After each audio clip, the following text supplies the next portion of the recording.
என் இனிய உலகத்தமிழ் மக்களே, தாய்மார்களே, பெரியோர்களே, சிறார்களே, என் அருமைச் சீடர்களே, யோக நண்பர்களே, யோக விரும்பிகளே, உங்கள் அனைவருக்கும் என் இனிய காலை வணக்கம்.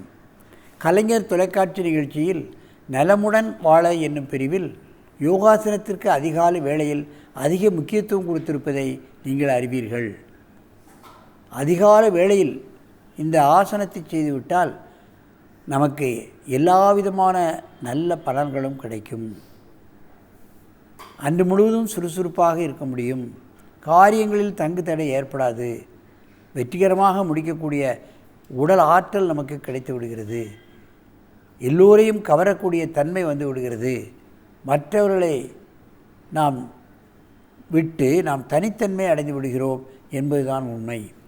அந்த நிலையில் இன்றைக்கு நமது அரங்கிற்கு பிரசன்னா கிஷோர் 2 பேர் 10 வயசு 11 வயது வந்திருக்கிறார்கள்.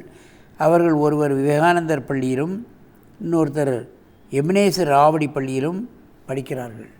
இவர்கள் இருவரும் ஜூலியட் யோகா பள்ளியில் தனியாக சென்று இந்த யோகாசனத்தை கற்றுக்கொண்டிருக்கிறார்கள்.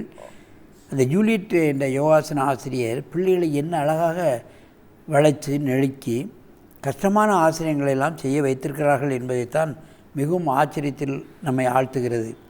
இந்த இருவரும் இப்போவும் ஏகபாத ராஜ கபோடாசனத்தை செய்ய போகிறார்கள். சற்று கடினமான ஆசனம். என் அருமை மாணவர்களே, நீங்கள் ஏகபாத கபோடாசனத்தை செய்யுங்கள் பார்க்கலாம். ராஜ கபோடாசனத்தை செய்யுங்கள் பார்க்கலாம்.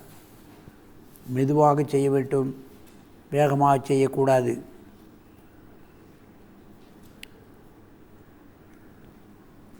எத்தனை நெளிவு சுழிவுகளை இருக்கின்றது என்பதை பார்க்க வேண்டும். காலில் உள்ள பந்துக்கிண்ண முட்டு கரண்டை ஜாயின்ட்ஸ், அதே மாதிரி கையில் உள்ள பந்துக்கிண்ண முட்டு, கைமுட்டு, இவைகளெல்லாம் வளைக்கப்படுகின்றன. இவைகளைத்தான் வைத்து தான் நம்ம எல்லா காரியங்களும் செய்து கொண்டிருக்கின்றோம்.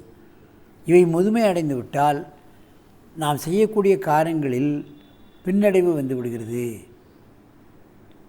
திடீரென்று ஒரு காரியங்களை செய்ய முடியாத ஒரு நிலையெல்லாம் ஏற்பட்டுவிடும்.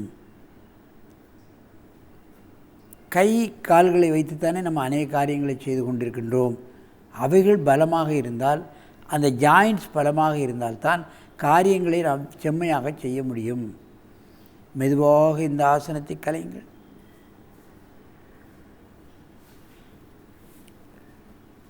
இப்பொழுது அடுத்த காலை வளைத்து செய்ய வேண்டும். எங்கே செய்யுங்கள். மாற்று ஆசனம். இடது காலை மடக்கி செய்தால் வலது காலை வளைத்து செய்ய வேண்டும். அதான் மாற்று ஆசனம். ஒரு காலை மட்டுமே செய்வார்கள். வலது கால் செய்தால் இடது கால் செய்ய மாட்டார்கள், இடது கால் செய்தால் வலது கால் செய்ய மாட்டார்கள். 2 பேரையும் செய்யணும், 2 காலையும் செய்யணும். அப்போ தான் முழு பலனும் நமக்கு கிடைக்கும். மாற்று ஆசனம். மெதுவாக இந்த ஆசனத்தை கலையுங்கள். இப்பொழுது ஒருவருக்கொருவர் நேராக பார்த்து கொண்டு இந்த ஆசனத்தை செய்ய வேண்டும். திரும்ப மெதுவாக செய்யுங்கள். பக்கவாட்டில் செய்கிறார்கள்.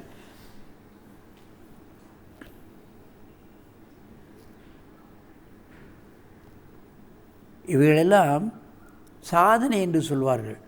தினமும் பழகினால்தான் காலையிலும் இது போன்று அசால்ட்டாக செய்யலான்னு சொல்லுவாங்க. ரொம்ப லகுவாக தலை நேர் நிமிரு லகுவாக செய்கிறார்கள். கஷ்டப்பட்டு மூஞ்சிலே அவங்களுக்கு இந்த ஆசனத்தை செய்யக்கூடிய எந்த விகாரமும் தெரியவில்லை.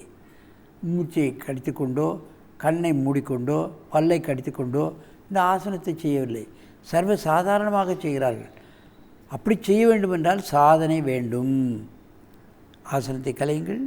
இதில் இனிமேல் எல்லா ஆசிரியர்களை உருவாக்கி எல்லா பள்ளிகளிலும் இந்த கலையை கற்றுக் கொடுப்பதற்காக மத்திய அரசாங்கம் வேண்டிய நடவடிக்கையெல்லாம் எடுத்துக்கொண்டிருக்கிறது என்பதை பார்க்கும் பொழுது ஆசனம் மாணவர்களுக்கு மிகவும் ஒரு இன்றியமையாத ஒரு பயிற்சியாக ஆகிவிட்டது.